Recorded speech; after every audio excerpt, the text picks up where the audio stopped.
I recently picked up Resident Evil 2 as my first to play in the series. I have never put my hands on this game, but the reason I got interested is that some of the Resident Evil series got a complete rework so they could be played in VR.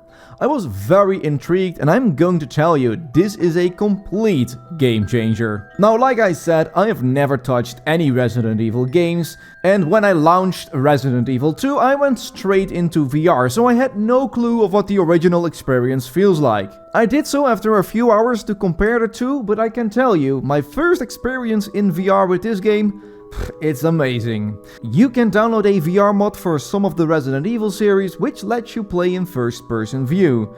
Now, they have done some upgrades to the mod, so the walking is very smooth and pretty much feels like Half-Life Alyx. And let me tell you, I love that, and I am talking about the movement here. Because I just don't like games where you move very fast in VR, it just doesn't feel right for me.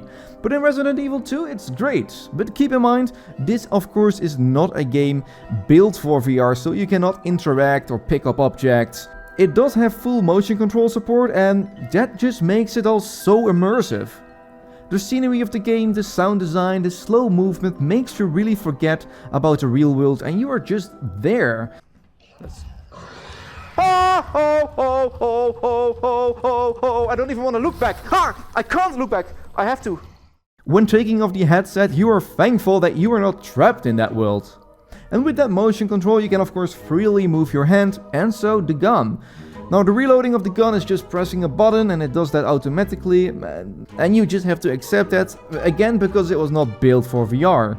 Also, the cutscenes, you can choose to experience them in first person, but I decided to stick with the cinematic cutscenes as I quite like them. So, I experienced the very first hours in VR, and so I decided to play a little bit on a flat screen. But to be very honest with you, that was a maximum of 15 minutes. There's no way, even though the VR version might be a bit clunky, I mean, I would just not play this on a flat screen. I will be very curious what PSVR 2 is going to do to these Resident Evil game series. I mean, we could play already this in VR on the PSVR, but, you know, with the power of the PSVR 2, I think we see a lot of more people jumping into VR and experience these kind of games in VR. And from there, pretty much there is no way back to flat screen. So yeah.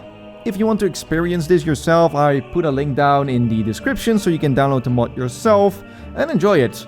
Let me know if you tried it, and let me know in the comments down below which port to VR you enjoyed the most, or which game you would like to see in VR. As for now, I'm going out. I will see you in the next video and I hope you will be there. See you later. Ciao, ciao.